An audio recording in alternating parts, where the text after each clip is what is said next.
오늘 우리에게 주신 하나님의 말씀은 마태복음 21장 10절로 11절입니다. 예수께서 예루살렘에 들어가시니 온 성이 소동하여 이르되 이는 누구냐 하거늘 무리가 이르되 갈릴리 나사렛에서 나온 선지자 예수라 하니라. 아멘. 이는 하나님의 말씀입니다. 모두 자리에 앉으시기 바랍니다. 할렐루야. 예배하는 여러분들을 환영하고 또 사랑하고 축복합니다. 오늘은 종료주일이면서 고난주간을 시작합니다. 주님의 위로와 평강이 여러분 가운데 함께하기를 축복하고요. 특별히 우리가 삶에 힘들고 어렵고 공고한 그런 모습으로 살아가죠. 두려움과 절망과 낙심인의 삶에 있지만 고난주간을 지나고 부활의 새벽을 맞이하게 될 때 여러분에게 묶여있던 모든 것들, 두려움과 절망이 떠나가고 부활의 기쁨과 영광을 노래할 수 있게 되기를 기도합니다. 예수님께서는 갈릴리를 중심으로 천국 복음을 전파하셨어요. 거기서 제자들을 부르셨고 또 가난한 자와 병든 자, 묶인 자들을 풀어주시며 치료하시고 주님의 놀라운 은혜를 선포하셨어요. 흔히 사람들은 이렇게 이야기합니다. 갈릴리에서 무슨 선한 것이 날 수 있겠느냐. 맞아요.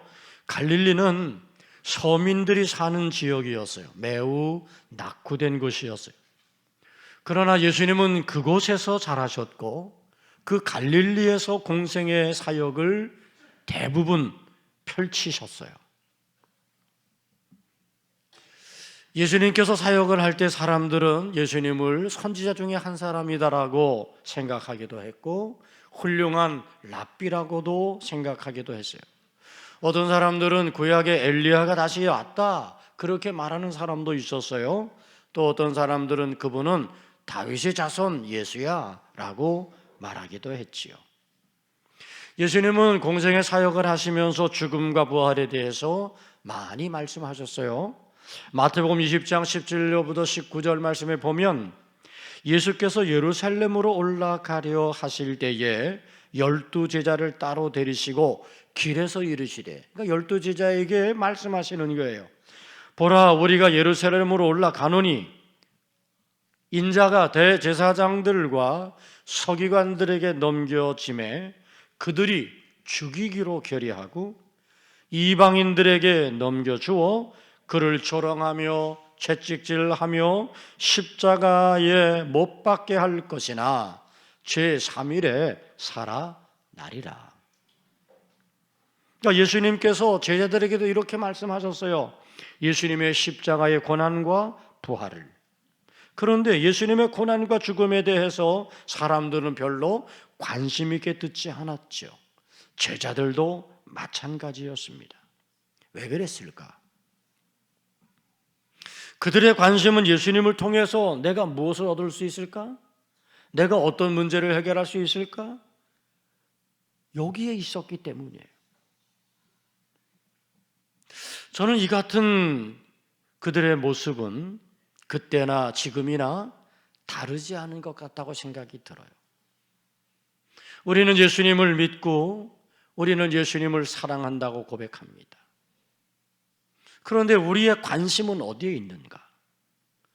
우리가 예수 믿고 신앙생활하는 것에 우리의 관심이 무엇을 얻고자 하는 데 있는 것은 아닐까? 그래서 우리가 신앙생활하면서 내가 무엇인가를 얻을 수 있는 것이라면 그것은 의미가 있는 것이라고 이야기하고 무엇인가 얻을 수 없는 것이라면 그건 의미는 없다 생각하기도 합니다. 사랑하는 성도 여러분, 저는 우리가 예수를 믿는 것의 목적이 어디에 있는지를 다시 확인하면 좋겠습니다. 여러분이 예수를 믿는 것이 무엇을 얻고자 하는 것인가요? 만일 우리가 무엇을 얻고자 예수님을 믿는다고 한다면 우리는 반쪽밖에는 예수님을 믿는 게 아닙니다. 오늘 우리가 예수님을 믿는 것은 물론 구원을 얻는 거죠. 구원을 얻는 것이지만 구원받은 오늘 우리들이 예수를 믿음으로 무엇을 할 것인가? 우리는 무엇을 하고자 예수님을 믿어야 한다는 거예요. 갈릴리에서 전국 복음의 사역을 하신 예수님은 이제 예루살렘 성으로 들어가십니다. 예루살렘은 어떤 것인가요? 정치, 경제, 사회, 문화, 종교 모든 것의 중심이. 그 예루살렘에 성전이 있습니다. 거기에 통치자들이 있어요. 예루살렘에 입성하는 장군들의 모습을 보면 아주 대단합니다. 위풍당당하게 전차를 앞세우고 그렇게 군사를 뒤에 따라오게 하면서 예루살렘 성에 들어가죠. 그런데 오늘 우리가 알고 있듯이 예수님께서 예루살렘으로 들어가시는 모습을 보면 참 아이러니합니다. 이것을 어떻게 이해할지 모를 모습으로 예수님이 나귀를 타고, 그것도 나귀 새끼를 타고 예루살렘 성으로 들어가는 거예요. 개선 장군의 모습도 아닙니다. 멋진 군마를 타고 가는 게 아니에요. 나귀 새끼를 타고 입성하는 이 모습, 초라하기 이를 데 없지요. 그런데 이렇게 나귀 새끼를 타고 입성하는 예수님을 사람들이 환호합니다. 종려나무 가지를 흔들면서 호산나 호산나 외치면서 다윗의 왕, 이스라엘의 왕이요 그렇게 외치면서 그들은 자기의 겉옷을 벗어서 예수님이 오시는 길에 그것을 깔고 호산나 호산나 그렇게 맞이하고 있어요. 어떻게 이해해야 하나? 왜 그들은 지금 이렇게 호산나 하면서 그렇게 예수님 나귀 새끼 타고 들어오는데, 그런데 그렇게 환영하고 있을까? 먼저 우리가 질문해야 할 것이 있습니다. 질문해야 돼. 왜 예수님은 예루살렘 성으로 들어가신 것일까? 예루살렘의 고난과 죽음이 기다리고 있는데 예수님은 그 모든 사실을 알고 계신데 아니 왜 그 고난과 죽음이 있는 예루살렘으로 가신 걸까? 여러분, 이 질문에 우리는 분명히 대답할 수 있습니다. 그것은 바로 하나님의 뜻을 이루시기 위해서. 아멘이죠? 하나님의 뜻을 이루시려고, 하나님의 뜻을 이루고 하나님의 뜻이 이루어지기를 간절히 원하시기에 예수님은 고난과 죽음이 있는 그 예루살렘으로 들어가신 거예요. 예수님은 제자들에게 기도를 가르치셨어요. 그 기도 가운데 이런 기도를 가르치셨어요. 뜻이 하늘에서 이루어진 것 같이 땅에서도 이루어지이다.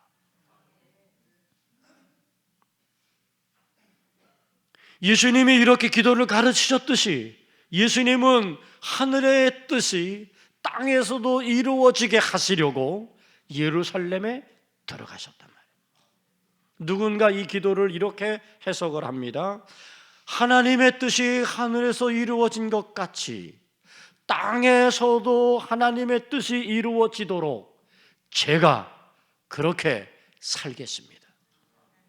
한번 해볼까요? 제가 그렇게 살겠습니다.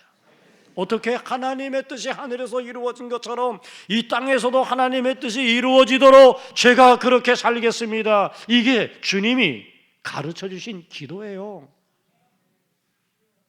우리도 그렇게 기도해야 하겠습니다. 우리 그리스도인들은 믿음의 삶을 살면서 하나님의 뜻이 이루어지도록 하는 삶을 이 땅 가운데 실현해야 되는 거예요. 이것이 진정 하나님을 믿는 믿음의 사람들의 모습이 아니겠습니까? 내 뜻을 이루기 위한 삶이 아니라 이 땅에서의 나의 삶이 하나님의 뜻을 이루기 위한 삶이 된다면 여러분, 그 삶이 얼마나 고귀하고 멋지고 아름다운 삶이 되겠습니까? 예수님은 이렇게 하나님의 뜻을 이루시기 위해서 고난과 죽음이 기다리는 예루살렘 성으로 들어가셨어요. 그러면 여러분, 다 아는 이야기지만 예수님이 이루시고자 하신 하나님의 뜻이 뭘까요? 하나님은 예수님을 통해서 무엇을 이루시기를 원하시나요? 그것은 바로 모든 사람이 구원을 얻는 거죠. 세상 모든 민족이 구원을 얻기까지, 세상 모든 민족이 구원을 얻는 것, 이것이 바로 하나님의 뜻이에요. 모든 세상 사람들이 구원받고, 그래서 하나님의 거룩한 백성된 삶을 살아가게 하시려고 이 하나님의 뜻을 이루기 위해 고난의 십자가를 지고 죽으시려고 예수님은 지금 예루살렘으로 들어가신 거죠. 그것도 나귀 새끼를 타고 들어가셨어요. 왜 하필이면 나귀 새끼일까? 그것은 이미 구약의 선지자의 말씀을 이루시기 위함이었다라고 그렇게 마태복음은 기록을 해요. 마태복음 21장 4절과 5절은 이렇게 이야기, 한번 다 같이 읽어보시죠. 이는 선지자를 통하여 하신 말씀을 이루려 하심이라. 일렀으되 시온의 딸에게 이르기를 네 왕이 내게 임하나니 그는 겸손하여 나귀 곧 멍에 매는 짐승의 새끼를 탔도다 하라 하였으리라. 아멘. 예수님이 나귀 새끼를 타고 입성하시는 것은 선지자의 말씀을 이루시려고, 하나님의 뜻이 이루어지게 하려고, 하나님의 뜻을 이루시고자 고난과 죽음의 땅 예루살렘으로 들어가셨단 말이에요. 우리는 예수님을 높이며 찬양합니다. 예수님을 높이며 찬양해요. 예수 우리 왕이요, 우리가 찬양해요. 왜냐하면 예수님은 우리를 구원하시려고 하나님의 뜻을 이루시고자 결단하고 죽음과 고난의 길을 가셨기 때문입니다. 예수님은 하나님의 아들이시고 예수님은 참 사람이십니다. 아멘. 그러므로 예수님에게, 여러분 참 사람이시니 예수님에게 인간적인 마음이 왜 없어요? 있지요. 두려움도 있고 공포도 있고 절망도 느끼고 아픔도 느껴요. 그런데 예수님은 하나님의 뜻을 이루기 위해 그 두려움과 공포와 절망을 다 몸으로 담아내고 계시는 거예요. 겟세마네에서 땀방울이 핏방울이 되는 그런 부르짖음을 하시면서 내 뜻대로 마옵시고 아버지의 뜻대로 되기를 원하나이다, 그렇게 예수님 결단하셨단 말이죠. 사랑하는 성도 여러분, 우리도 예수님처럼 그렇게 할 수 있을까요? 내 뜻을 포기하고 하나님의 뜻을 선택할 수 있나요? 내가 원하는 대로가 아니라 하나님이 원하시는 대로 할 수 있습니까? 나의 유익을 위해서가 아니라 하나님의 유익을 위해서 할 수 있나요? 종료주일 주님을 묵상하면서 우리가 스스로에게 질문해 볼 수 있기 바랍니다. 왜 이 질문이 중요합니까? 우리가 정말 예수님을 믿고 따르려고 하는지를 가늠하는 아주 중요한 질문이기 때문입니다. 지금 예루살렘으로 입성하시는 예수님을 향하여 환호성을 지르는 열광적인 분위기를 보세요. 그들은 메시아가 오시면 이스라엘을 회복하고 모든 압제와 속박의 굴레에서 우리를 자유케 할 것이다라고, 우리를 다시 해방시키실 것이라고 기대하고 그렇게 환호성을 지르는 거예요. 그분이 행하셨던 그 능력과 권세로 모든 악한 세력을 정복하시고 물리치실 것이다. 그래서 그분이 통치하시는 그런 나라가 될 것이다라는 기대 속에서 그들은 지금 호산나 호산나 이스라엘의 왕으로 오시느니요 이러면서 환호성을 지르고 있는 거예요. 그런데 어떻게 되었습니까? 그들의 기대는 여지없이 무너졌어. 그들이 기대한 것과는 달랐어. 예수님은 너무나도 무기력하게 로마 군병들에게 잡히고 너무나도 연약한 모습으로 십자가에 달려 돌아가셨어요. 호산나 호산나 다윗의 자손 이스라엘의 왕이요, 그렇게 환호성을 지르던 사람들은 어찌 했나요? 무기력하고 연약한 자기들의 기대에 부응하지 못한 예수님을 보면서 십자가에 못 박으라고, 빌라도에게 저를 십자가에 못 박으라고 그렇게 외치는 사람이 되었어요. 오히려 강도 바라바를 내어놓으라고 그렇게 외치는 군중들이 되었어요. 왜? 자기들이 바라고 기대하던 메시아 아니었기 때문이에요. 정치적인 해방자로서 메시아를 그들은 기대했어요. 그런데 아니야. 그들이 기대한 것은 세상 모든 사람을 구원하시거나 하나님의 뜻을 이루시기 위한 어린 양으로 십자가의 대속의 제물이 되실 구세주를 그들은 기다린 것이 아니에요. 예수님은 그들의 기대대로 해방자, 정치가로서의 예수님, 그분이 아니었어요. 오히려 가장 낮은 자의 모습으로, 가장 연약한 모습으로 온 인류의 대속을 위한 제물이 되시는 구원자로 오셨다는 거죠. 그리고 하나님의 뜻을 이루기 위해 그는 너무나도 순한 어린 양처럼 십자가에 달려 죽임을 당하셨어요. 사랑하는 성도 여러분, 예수님을 바로 아시기 바랍니다. 예수님 바로 알아야 돼요. 나의 필요와 요구를 충족시켜줄 문제 해결자로 예수님을 알면 안 돼요. 나를 죄와 사망에서 건지시고 구원하시기 위해 오신 하나님의 아들이신 그 예수 그리스도를 우리가 바르게 알아야 합니다. 예수님을 바로 알지 못하면 언제나 예수님은 나의 필요와 요구대로 하셔야 돼요. 그래야 나의 예수님 이렇게 고백해요. 그러나 나의 필요와 요구대로 되지 않으면 어떻게 할까요? 언제든지 군중들처럼 예수를 거부할 수 있고요, 예수를 떠날 수도 있을지 몰라요.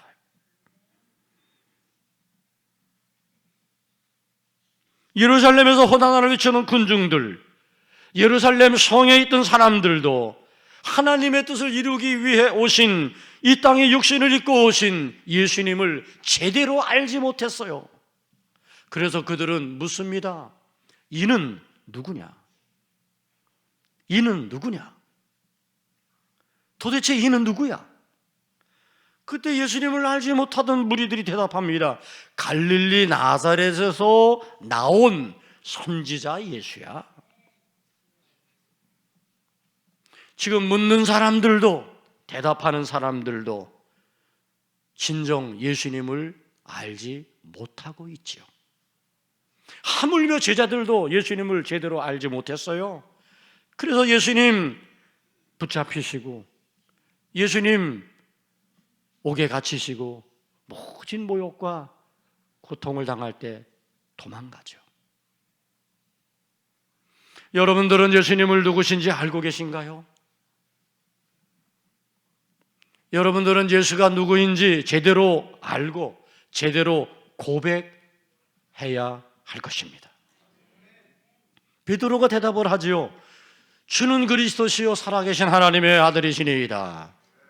아멘이죠? 정답이죠? 그래요, 예수는 그리스도이십니다. 살아계신 하나님의 아들이십니다. 그런데 여러분, 베드로가 어떻게 했나요? 예수를 3번이나 부인합니다. 나는 그를 알지도 못한다고 이야기합니다. 그러면 그가 고백했던 이 고백은 어찌 되는 거죠? 저는 어쩌면 나는 그를 알지 못한다고 이야기한 이 베드로의 고백이 더 솔직한 고백이었다고 믿어요.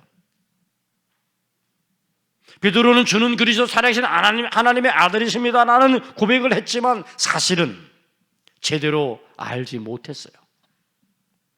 오히려 나는 그를 알지 못한다. 그것이 솔직한 그의 고백이죠. 여러분, 우리가 예수님을 바로 알아야 할 줄로 믿습니다.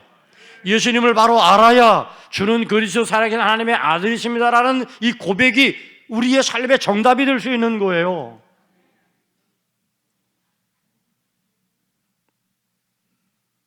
입술로의 고백으로 끝나면 안 돼요. 지식으로의 고백으로 끝나면 안 돼요.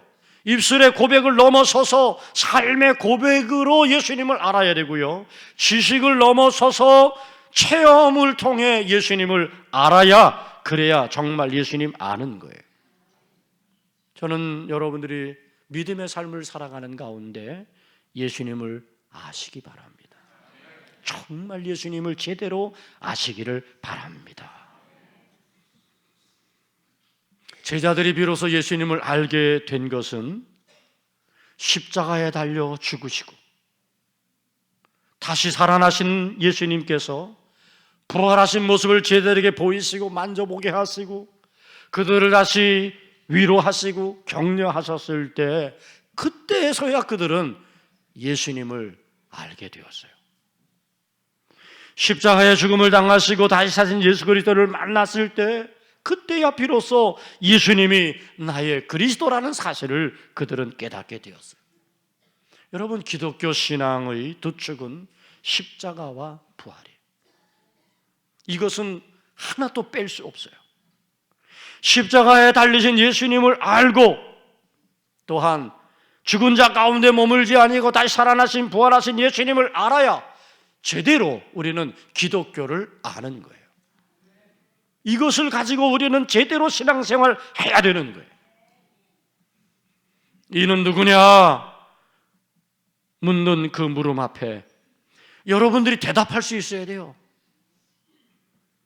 우리가 주님을 제대로 알지 못하면 그는 나사렛으로 나온 선지자 예수야, 이 정도밖에 안 되는 거지.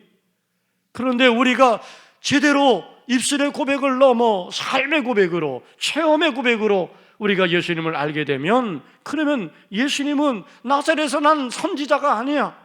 그분은 우리의 죄와 사망에서 구원하시기 위한 하나님의 아들이신 그분이 인간을 입고 이 땅에 가장 낮은 자의 모습으로 오셔서 우리의 죄를 대속하기 위한 십자가의 제물이 되어 죽으신 예수님이야.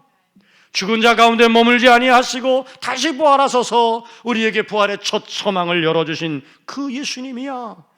이 예수님이 나의 구원자야. 이 예수님을 믿음으로 우리는 구원을 받고 하나님의 거룩한 백성이 되는 거야. 바르게 대답할 수 있는 거예요.